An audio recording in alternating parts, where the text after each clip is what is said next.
Keela Settle belts out the counter melody in the climactic chorus of This Is Me at the 2018 Oscars. She's been crying while singing some of the lyrics, and the combination of both pieces of evidence show that this song really means something to her. Its effect is tangible and a powerful assault on the senses. When the sharpest words want to cut me down, I'm gonna send a flood, gonna drown them out. These lyrics have her choked up, and the message of the movie as a whole is one of empowerment, overcoming obstacles, and celebrating differences. The movie is of course The Greatest Showman, based on the real-life story of the famous P.T. Barnum. But did the man match the movie?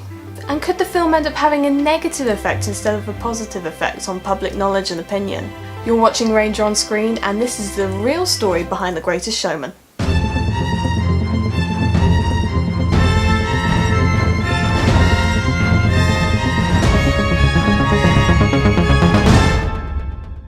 P.T. Barnum's life of showmanship began on the 5th of July 1810, and some of his earliest work involved all sorts, including businesses such as stores, real estate speculation, book auctioning, and even state lottery. He also started a weekly newspaper which would sometimes border on the libelous and landed him in prison for 2 months.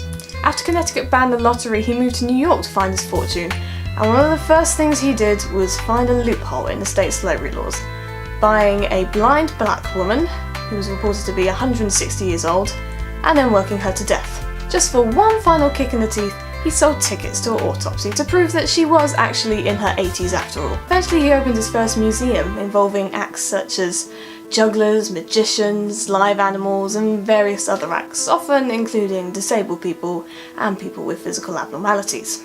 He also started performing hoaxes such as the Fiji Mermaid and General Tom Thumb, the latter of which was a 4-year-old boy who he pretended was 11. Tom Thumb was taught by Barnum to drink for public amusement at the age of 5 and smoke cigars at 7. Don't suppose he was some evil trickster who wanted to twist the truth, oh no! He was only happy if the public got their money's worth and he got his dosh. Which makes it totally fine then, especially as he, and not his silly little performers, got to meet Queen Victoria as a result of all these hoaxes and exploitations. His powers of persuasion were great, and he used them to convince Jenny Lind to tour America, making himself filthy rich, though unlike in the movie there was never any romance between them. But when his public image started to take a nosedive, he tried to diversify his entertainment and appeal more to the middle classes. He performed his powers of persuasion in his moral lecture room. The first matinee was a lecture on temperance. He also put on all those Victorian middle class favourites: flower shows, baby contests, dog contests, poultry shows and the like. He sold more than 1 million copies of his autobiography, and while some, like Mark Twain, were singing its praises, others were less enthralled. The British Examiner ripped it to shreds, calling it trashy and offensive, and all this big-headedness eventually led to him making some very poor industry investments, and he became bankrupt. Perhaps surprisingly, some people like Tom Thumb helped him out of this. He decided to put on a few pro-unionist shows, which angered Confederates. They burnt down his museum, and he decided to go into the circus business. After creating the biggest circus in the world, he continued to hoax people, but morally, and exposed people who hoaxed and cheated in a more sinister way, like Houdini. He also put on a number of black minstrel shows, exploiting people of colour, and even created a hoax that there was some type of weed that could turn black people white.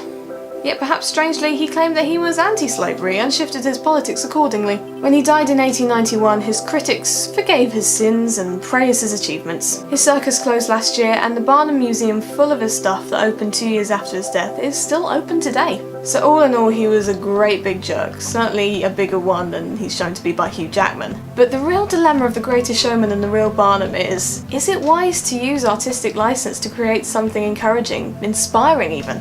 Is it even subversive if, even in the movie, Barnum is shown exploiting these workers and using them for his own gain, when if he really cared about their welfare, he would use his political influence to try and change people's minds and make life easier for them? Fight for their rights as an activist, maybe? As a disabled person myself, I can tell you that the world is full of people who think that they're trying to help us, but are really just filling their pockets and exposing us to hate. We don't need these people, fictional or not, shown on the big screen anymore, especially if they're praised as being great guys.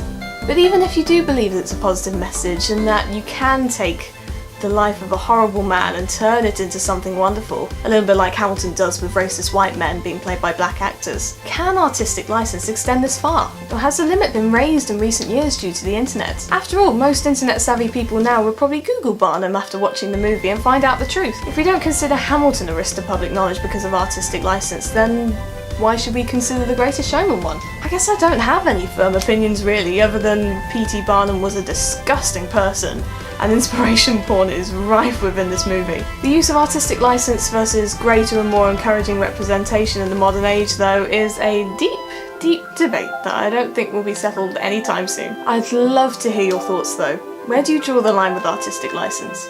Do you think the internet has raised the bar? And if you're disabled or have some obvious physical abnormality, how did you find the representation in The Greatest Showman? Lastly, if you enjoyed this video, don't forget to click like and share it.